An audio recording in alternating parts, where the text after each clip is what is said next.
Lo primero que supe del otro fue su voz. No su cara, no su nombre. Su voz. Una voz masculina, profunda, nerviosa, diciendo mi nombre como si estuviera a punto de contarme un secreto. Solo que no me hablaba a mí. Hablaba con Víctor. Mi marido. Y no es que lo estuviera espiando. Ni por asomo. Fue una casualidad absoluta. Estaba buscando una receta en el portátil de casa, el mío estaba sin batería, el de Víctor estaba encendido, y al abrir una pestaña, saltó una ventana de WhatsApp web. Alguien le había enviado un audio. Un tal César, trabajo. Yo no debería haberle dado al play. Pero lo hice. Y no por celos, ni por paranoia. Fue el modo en que dijo mi nombre. Como si supiera algo que yo no sabía. Clara va a romperse. Tío, ¿de verdad no piensas decirle nada? Silencio. Y luego la voz de Víctor. No voy a decirle nada hasta que termine todo. Si no, se va a enterar antes de tiempo. No puedo arriesgarme. Me quedé congelada. No entendía nada. Y eso fue lo peor, no entender. No había insultos, no había risas de traición, no hablaban de una mujer ni de una relación. Hablaban de mí. Como si yo fuera el obstáculo de algo que estaban planeando. Apagué el portátil. No lloré. No grité. Solo me senté en el suelo de la cocina durante 10 minutos sin moverme. Ahí empecé a sentir algo que nunca había sentido en 12 años de matrimonio, sospecha. Lo más jodido fue que esa misma noche, Víctor llegó a casa con flores. ¿Cuándo fue la última vez que me trajo flores? ¿Cumpleaños del año pasado? ¿Nuestro aniversario en junio? Y ahora aparecía en mitad de marzo con un ramo de margaritas, diciendo que me veía cansada últimamente. Cansada no, Víctor. Cansada no era la palabra. Me sentía observada. Como si mi papel en la obra estuviera escrito por otros. Y yo solo tuviera que sonreír y aplaudir cuando terminara el acto. Durante las siguientes semanas, empecé a mirar todo distinto. La forma en que él revisaba la correspondencia. Las llamadas que contestaba fuera de casa. Cómo evitaba ciertos temas con una sonrisa fácil. No era infiel, eso lo habría notado, o eso quería creer. Era algo más raro. Más frío. Como si ya no fuera parte del mismo equipo. Y sí, quizás ahí empezó mi traición también. No cuando besé a otro. Ni cuando fui a buscar algo fuera. Empezó cuando dejé de confiar. Cuando empecé a pensar que, por una vez, yo también podía guardar un secreto. Solo uno. Y ese secreto, tenía nombre, y no era el de mi marido. El día que todo se cayó no fue espectacular ni silencioso, fue incómodo y torpe. De esos momentos que no sabes cómo reaccionar porque nadie te enseñó qué hacer cuando te pillan siendo otra persona distinta a la que dices ser. Habían pasado poco más de 3 semanas desde aquella primera conversación rara que escuché sin querer, y durante ese tiempo yo había empezado algo que todavía no me atrevía a llamar relación, pero que ya no podía fingir que no existía. Leo y yo no nos veíamos todos los días, ni hablábamos sin parar, ni hacíamos promesas. Simplemente quedábamos después del trabajo alguna tarde, tomábamos algo lejos del instituto, hablábamos de cualquier cosa que no fuera mi matrimonio, y a veces terminábamos en su coche, en un sitio discreto, sin prisas, sin palabras grandilocuentes, solo con esa sensación egoísta de estar haciendo algo que no debería y que, aún así, necesitaba. Yo creía que controlaba la situación, que sabía dónde estaba el límite, que nadie lo notaría. Y sobre todo que Víctor seguía viviendo en su mundo paralelo donde yo aún era la misma mujer de siempre. El error fue confiarme, y no porque alguien me siguiera o porque dejara pistas evidentes, sino porque olvidé que las mentiras no se sostienen solas cuando empiezan a ocupar demasiado espacio. Aquella tarde llegué a casa más tarde de lo normal con la excusa de una reunión de evaluación que se había alargado, y ni siquiera me molesté en ensayar el tono cansado de siempre porque Víctor no estaba en el salón ni en la cocina. Pensé que estaría en el despacho, pero cuando fui a dejar el bolso, lo encontré en el dormitorio, sentado en la cama, con una carpeta marrón abierta sobre las piernas y una expresión que no le había visto nunca. No era enfado ni tristeza, era algo más seco, como si ya hubiera tomado una decisión antes de que yo entrara por la puerta. Siéntate, Clara, me dijo sin levantar la voz, señalando la silla del escritorio. Tenemos que hablar y prefiero que no te hagas la sorprendida porque no te va a servir de nada.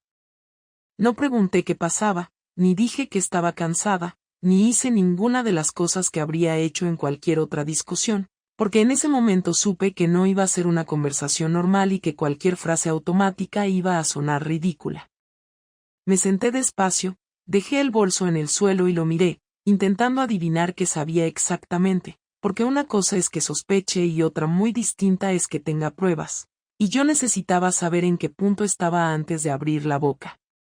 Hoy me ha llamado el director del instituto, continuó, no para hablar de ti, no te creas, sino para preguntarme si tú estabas bien, si pasaba algo raro contigo, porque según él, alguien había presentado una queja formal diciendo que te habían visto en situaciones poco profesionales con un compañero fuera del centro. Sentí un nudo en el estómago, no porque no esperara que algo así pudiera pasar, sino porque no había pensado que llegaría por ahí, por una vía tan absurda y tan oficial a la vez, como si mi vida privada hubiera decidido presentarse con sello y registro de entrada. No le dije nada, claro, añadió, le dije que estabas bien, que no sabía de qué me hablaba, pero después de colgar, me acordé de una cosa, de una factura que llegó hace unos días y que tú no abriste porque estabas con prisa. Se inclinó hacia la mesilla y sacó un sobredoblado, no hacía falta que me lo enseñara de cerca. Ya sabía de qué era porque yo misma lo había visto de reojo cuando lo encontré en el buzón y decidí dejarlo para otro momento que nunca llegó. Un hotel a las afueras, Clara, dijo con calma, 2 horas, una tarde entre semana, y no fue una vez, porque pedí el detalle completo y no me tomes por idiota, por favor, llevo 12 años contigo y sé sumar. No negué nada, no porque fuera valiente, sino porque en ese momento entendí que cualquier intento de justificarlo iba a sonar patético, así que me limité a respirar hondo y a decir lo primero que me vino a la cabeza, que fue una verdad a medias. No estaba buscando hacerte daño, le dije, no empezó así, ni siquiera sabía que iba a llegar tan lejos. Víctor se levantó despacio, dejó la carpeta sobre la cama y empezó a caminar por la habitación, no de un lado a otro como en las películas, sino con pasos largos y controlados, como si necesitara moverse para no explotar, y cuando volvió a mirarme, lo hizo con una mezcla de incredulidad y cansancio que me dolió más que cualquier grito. ¿Y qué pensabas que iba a pasar? Preguntó, que no me iba a enterar nunca, que esto iba a quedarse en una anécdota, o que yo iba a ser tan imbécil como para agradecerte que no me hicieras daño a propósito. Intenté explicarle que me sentía sola, que llevaba tiempo notándolo distante, que había cosas que no hablábamos, que yo también tenía derecho a sentirme deseada, pero cada palabra que salía de mi boca sonaba más egoísta que la anterior, y él no tardó en decírmelo sin levantar la voz, pero sin suavizar nada. Eso no te da permiso, dijo, podrías haber hablado conmigo, podrías haberme dicho que no eras feliz, podrías haber pedido tiempo, lo que fuera, pero elegiste mentir, y no una vez, sino muchas, y encima lo hiciste creyendo que no pasaría nada. El silencio que siguió fue largo y pesado, ninguno de los dos sabía qué decir sin empeorar las cosas, hasta que él volvió a sentarse y me miró fijamente, como si necesitara asegurarse de que estaba escuchando bien.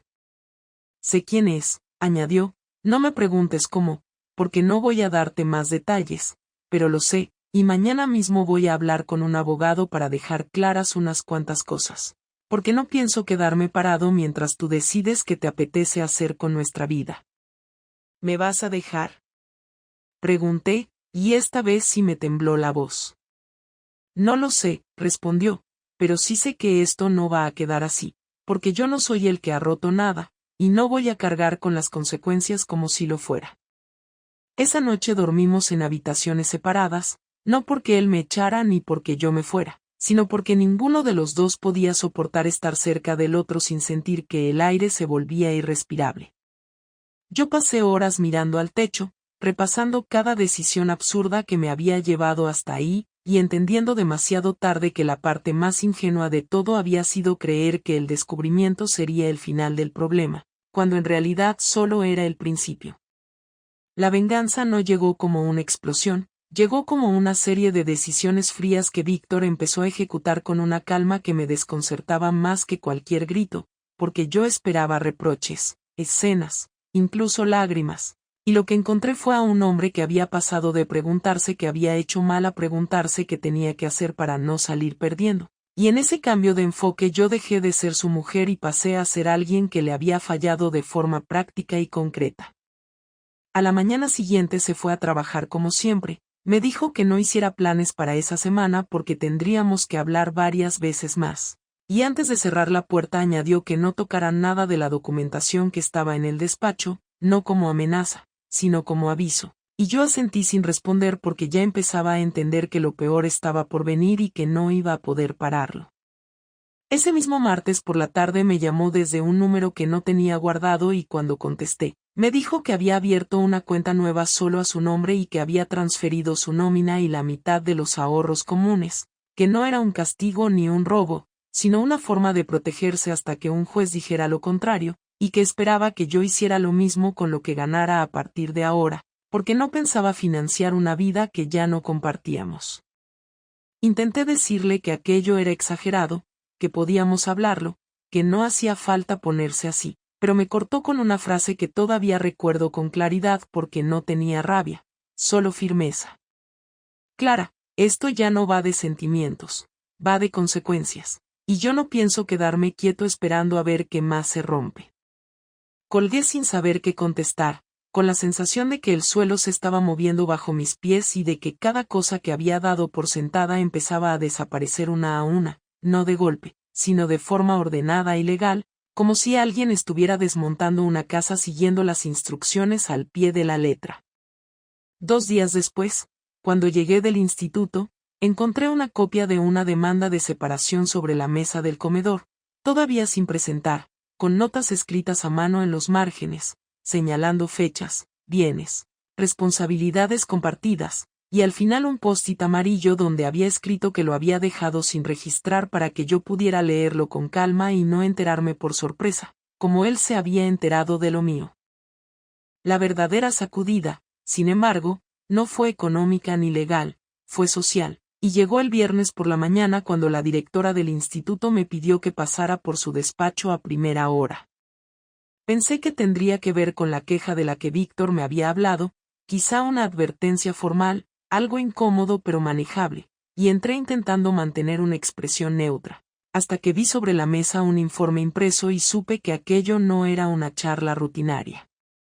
Me explicó, con palabras medidas, que había recibido información adicional, no rumores, sino datos concretos sobre una relación inapropiada con un compañero del centro, y que aunque no había pruebas de que hubiera ocurrido nada dentro del instituto, la situación era lo suficientemente delicada como para abrir un expediente informativo mientras se aclaraban los hechos.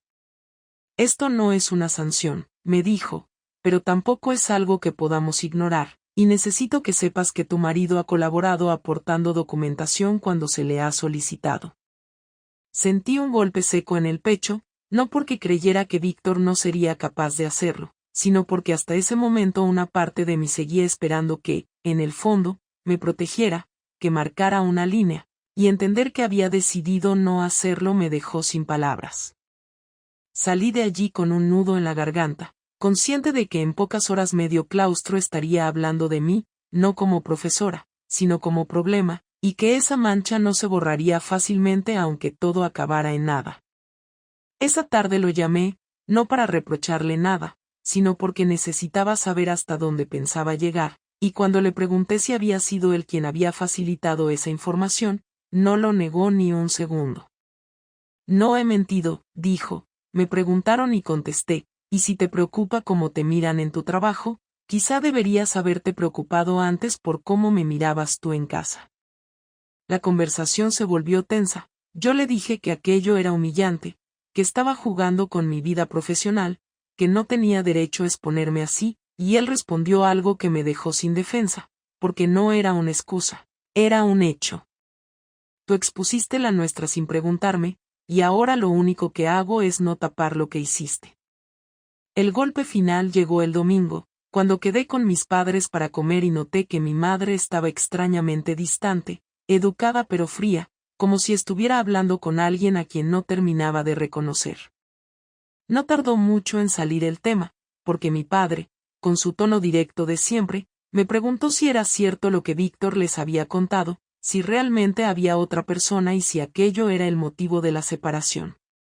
Me quedé mirándolos, consciente de que ya no tenía control sobre el relato, de que él había decidido contar su versión sin insultos ni dramatismos, solo hechos, y que esa sobriedad hacía que todo pareciera aún peor. No os ha mentido, dije al final, pero no es toda la historia.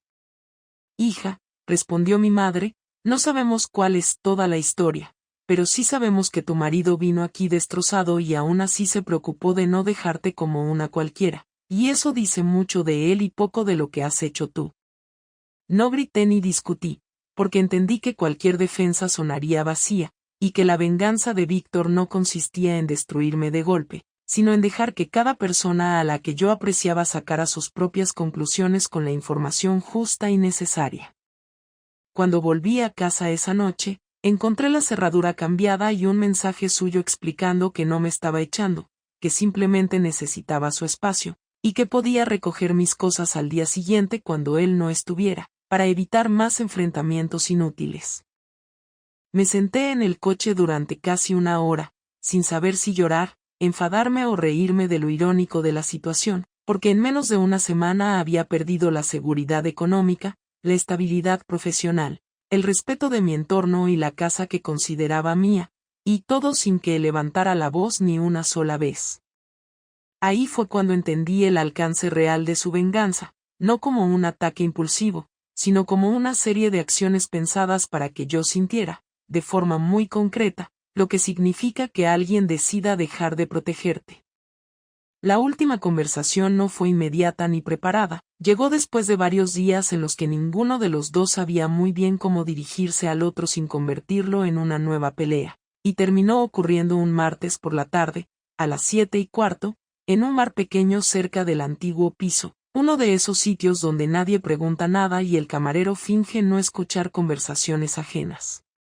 Víctor me escribió esa misma mañana diciendo que necesitábamos cerrar algunas cosas antes de seguir adelante, que no tenía sentido alargar un silencio que solo estaba llenando todo de más resentimiento, y yo acepté sin pensarlo demasiado, quizá porque una parte de mí todavía esperaba que aquel encuentro cambiara algo o, al menos, me permitiera decir en voz alta todo lo que llevaba días repitiéndome sola.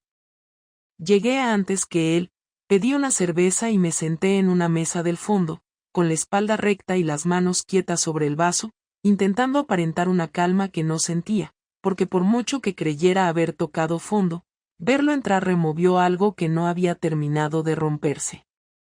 Se sentó frente a mí sin besarme ni preguntar cómo estaba, pidió un café solo y apoyó los codos en la mesa con ese gesto suyo que siempre indicaba que iba a hablar de algo serio, y durante unos segundos ninguno dijo nada, no por incomodidad, sino porque ambos sabíamos que cualquier frase de cortesía habría sonado falsa. Fui yo la que rompió el silencio, no con reproches ni explicaciones, sino con una pregunta directa que llevaba días rondándome la cabeza.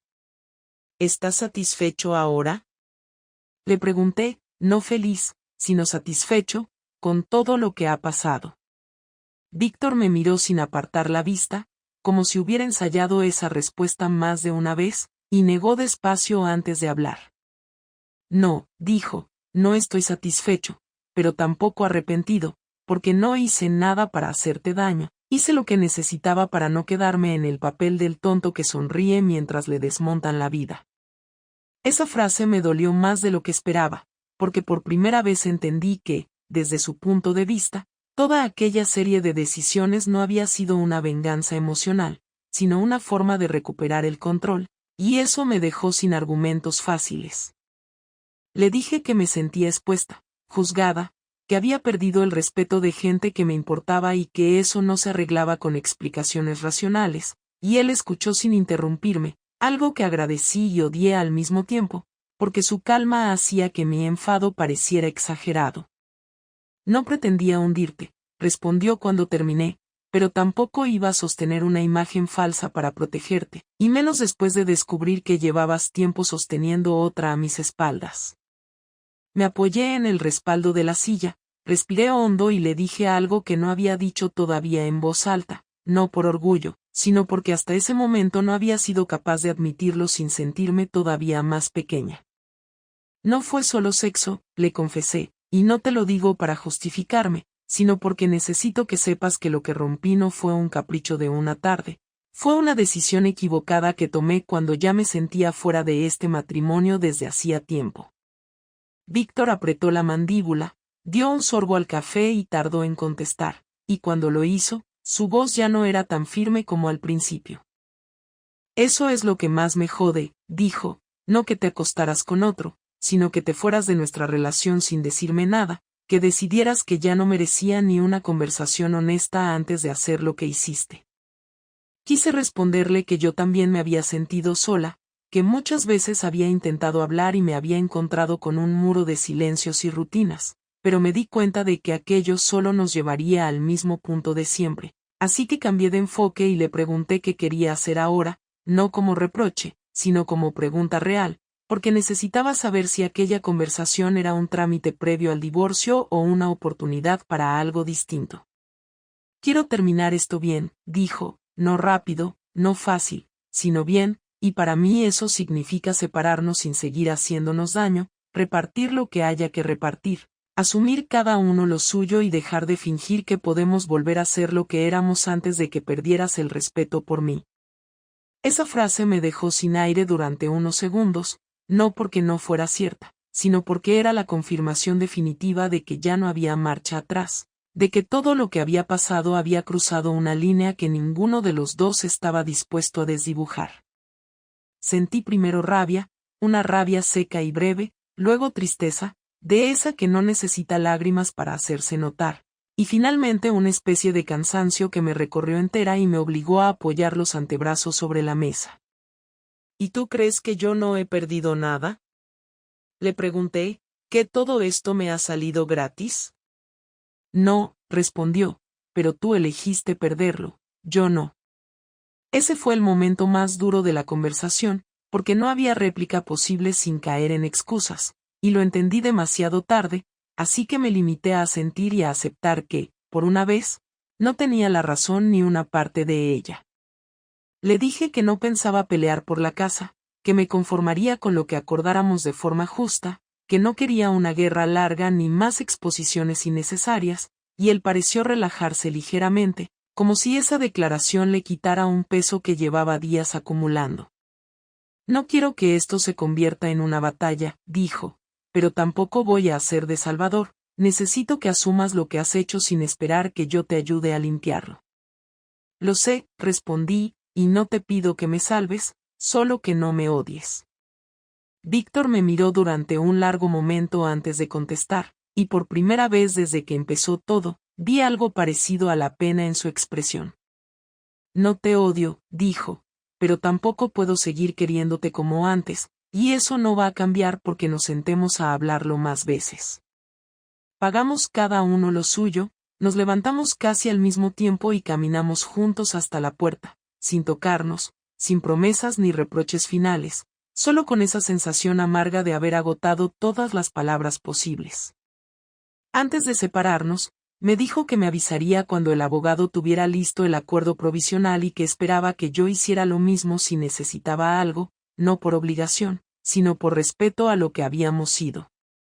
Asentí, le deseé suerte sin ironía y lo vi alejarse calle abajo sin girarse, entendiendo en ese instante que aquella conversación no había sido un intento de reconciliación, sino una despedida adulta y definitiva.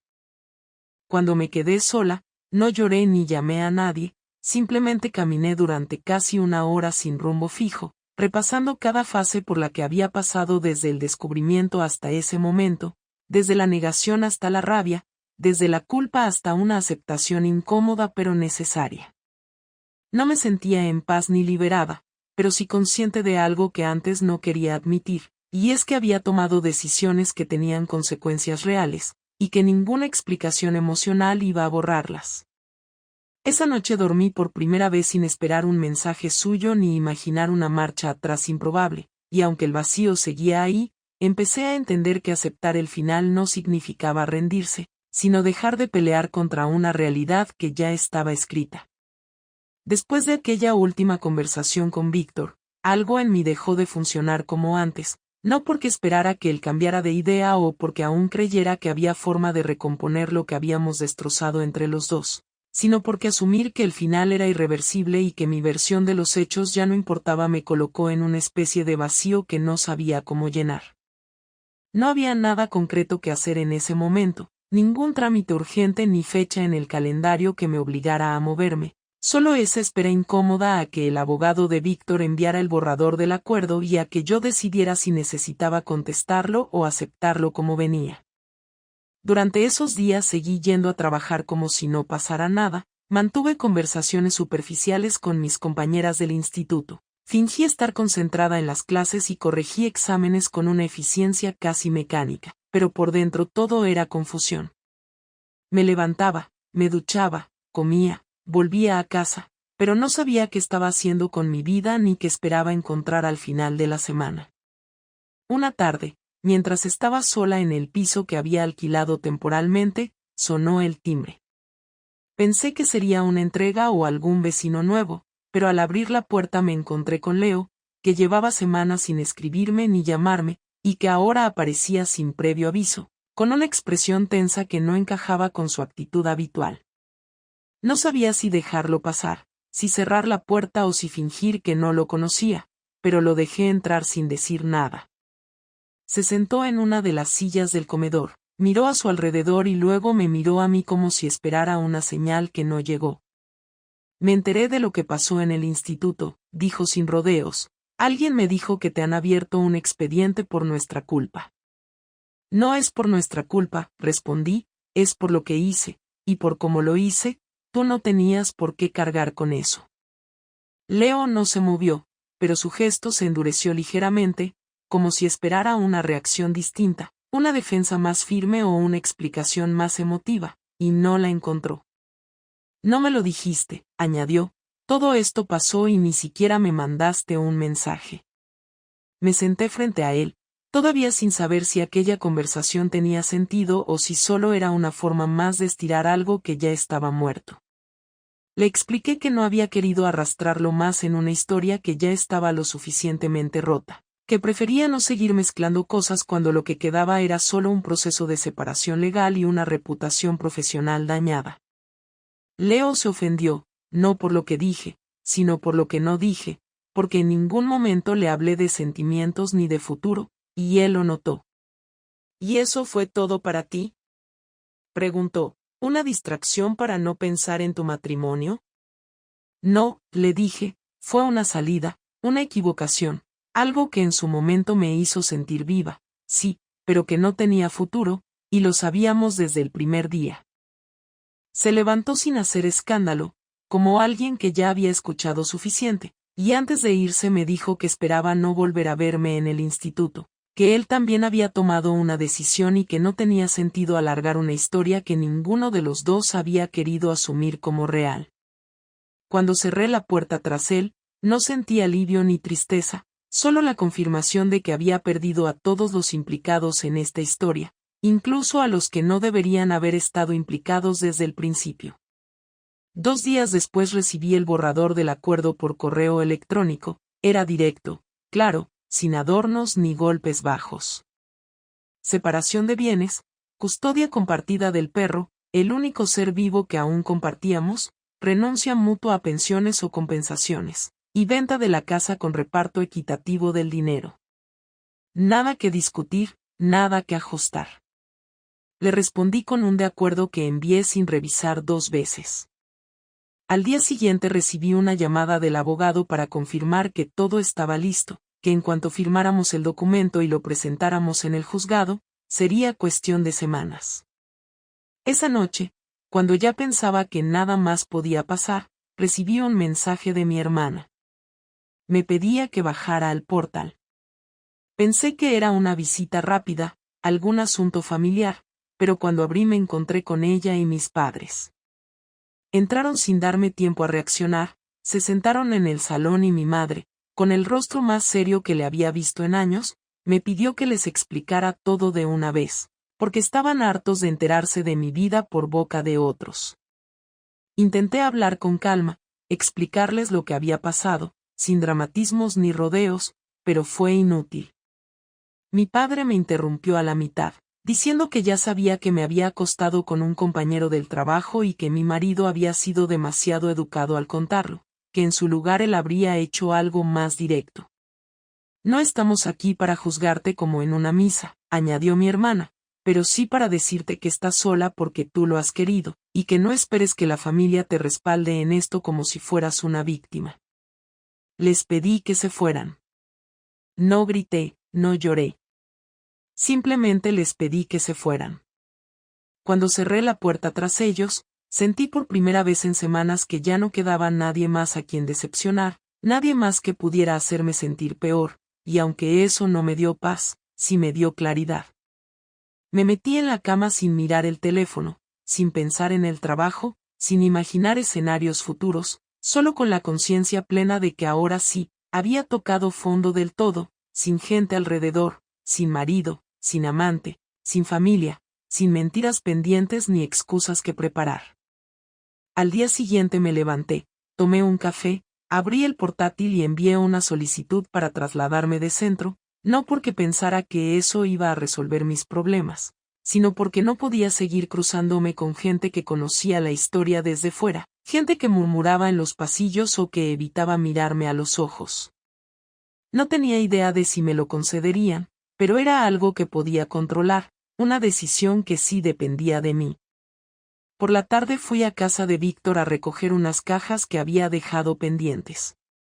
Me abrió la puerta con expresión neutra, sin hostilidad pero sin cercanía. Me dejó pasar sin decir mucho, me acompañó hasta el trastero y me ayudó a subir las cajas al coche. Cuando terminé, me acerqué a él, no para pedir perdón ni para hablar de sentimientos, sino para preguntarle si necesitaba algo más de mi parte antes de cerrar todo legalmente.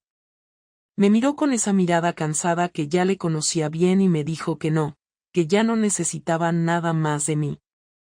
Volví al coche, me senté al volante y antes de arrancar me permití un minuto de pausa. No para pensar en lo perdido ni en lo que podría haber sido, sino para aceptar que, a partir de ahí, cualquier paso que diera ya no estaría condicionado por lo que habíamos construido juntos ni por lo que había arruinado. Esa fue la primera vez que me sentí libre, no feliz, no en paz, pero libre, aunque no supiera qué hacer con esa libertad todavía. Cuando todo terminó oficialmente, no hubo ningún cambio inmediato en mi vida que pudiera notar desde fuera. Me despertaba a la misma hora, trabajaba en otro instituto más lejos de casa, comía sola, dormía sola, y el silencio en el piso era exactamente igual al de los días anteriores. El acuerdo se presentó en el juzgado y unas semanas después recibimos la confirmación de que estábamos legalmente separados. No celebré nada ni sentí alivio, tampoco tristeza. Fue más bien una sensación seca, como tachar una casilla en una lista. Lo habíamos hecho y ya está. No hubo despedidas especiales, ni mensajes posteriores, ni reuniones para aclarar nada pendiente. Víctor y yo simplemente dejamos de formar parte del presente del otro. Él siguió con su trabajo, con sus rutinas, supongo que rehaciendo su vida en silencio como yo intentaba hacer con la mía, aunque no tuviera claro qué significaba eso. Durante un tiempo, no hablé con nadie más que con mis compañeros de trabajo. Ignoré a mi familia, borré los números de personas que antes me escribían solo para pedir detalles morbosos disfrazados de preocupación, y me limité a vivir en automático. Acepté sustituciones en turnos que nadie quería, asistí a formaciones irrelevantes solo para no estar en casa, y me obligué a ocupar la cabeza con actividades que no llevaban a nada, pero al menos me mantenían en pie. No me interesaba conocer a nadie, no usaba redes sociales, y cualquier intento de conversación que cruzara la línea de lo personal era cortado sin esfuerzo. No porque me sintiera culpable, sino porque no quería explicar nada. Ya todo había sido contado por otros, con versiones que ya no podía ni quería corregir. El único contacto que mantuve de forma inesperada fue con Marta, la madre de Víctor. Me llamó una tarde, con voz firme y cortante, pidiéndome que no colgara. Lo hizo sin presentarse, como si no hiciera falta, y sin rodeos me dijo que necesitaba hablar conmigo en persona, que no quería hacerlo por teléfono porque no se trataba de reproches ni de perdones, sino de algo que, según ella, era más importante. Dudé, por supuesto, y le pregunté directamente si lo sabía todo. Me dijo que sí, que no era tonta, que se enteró desde el principio, pero que también había visto cómo había reaccionado su hijo, y que eso le había hecho cuestionarse algunas cosas. Acepté verla. No porque creyera que merecía su compasión, sino porque la forma en la que me lo pidió no tenía rastro de hipocresía. Quedamos en un parque, uno donde solíamos pasear con el perro cuando íbamos de visita los domingos. Ella llegó puntual, como siempre, con una bolsa en la mano que no abrió hasta que nos sentamos en un banco apartado. No vengo a decirte que hiciste bien, empezó, pero tampoco a darte una lección de moral. Lo que hiciste estuvo mal, y lo sabes. No hace falta que nadie te lo recuerde. Lo que quiero decirte es otra cosa. Me quedé en silencio, escuchando, sin interrumpirla. Marta era una mujer dura, nunca había sido particularmente cariñosa conmigo, pero tampoco fue injusta, y ahora hablaba con una serenidad que no me esperaba. Víctor cambió mucho estos últimos años, continuó. Se encerró en su rutina, dejó de mirar a los demás, dejó de mirarte a ti. No estoy justificando nada, no confundas. Solo digo que entiendo por qué te sentiste sola. Y también entiendo por qué él reaccionó como reaccionó. Ambos os fallasteis. Asentí sin añadir nada. No tenía nada que contradecir, y lo que estaba diciendo tenía más sentido que todo lo que había escuchado en los últimos meses. Después de un breve silencio, sacó de la bolsa una caja pequeña, cerrada con cinta. Aquí hay cosas que tú dejaste en casa cuando recogiste tus cosas.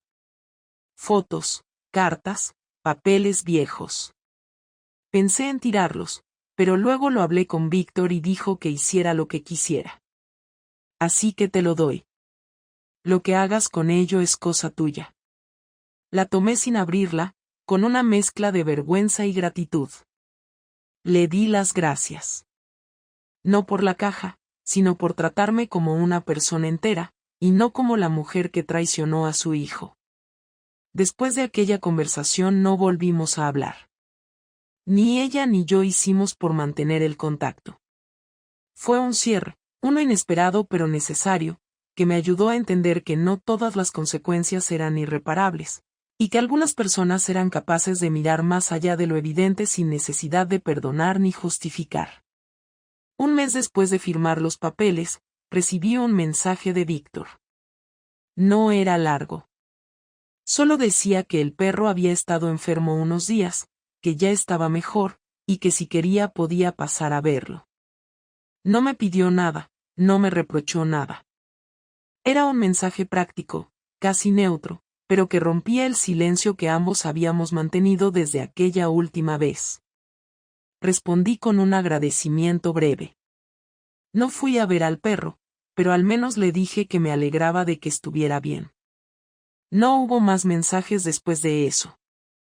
Ni más intentos.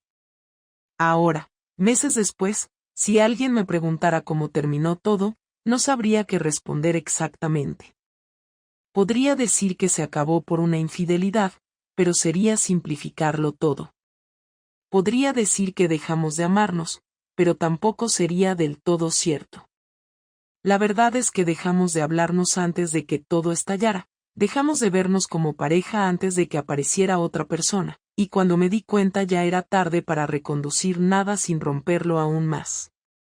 Aprendí que no todo se soluciona con palabras, que los silencios también pesan, y que el respeto, una vez perdido, no vuelve con disculpas ni con tiempo. No volví a saber de Leo, ni me interesó buscarlo. No por resentimiento, sino porque entendí que solo había sido parte del desorden. El problema no era él. El problema era lo que yo ya había decidido mucho antes de cruzarme con él. En cuanto a mi familia, con el tiempo se fue normalizando la relación. Mi hermana fue la primera en romper el hielo con una llamada torpe, y mis padres me invitaron a comer una tarde como si no hubiera pasado nada. No pedí explicaciones, y ellos tampoco. Acepté lo que me ofrecieron y seguí adelante. Con otra dinámica, con otra distancia, pero al menos sin más ataques. Hoy puedo decir que estoy bien, sin necesidad de adornarlo. No feliz, no realizada, pero bien. Consciente de lo que hice, de lo que perdí, y de lo que ya no quiero repetir.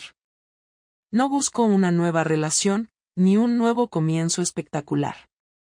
Solo quiero no volver a mentirme, no volver a quedarme callada cuando algo va mal, y no arrastrar a nadie más a una historia que no esté construida sobre algo real.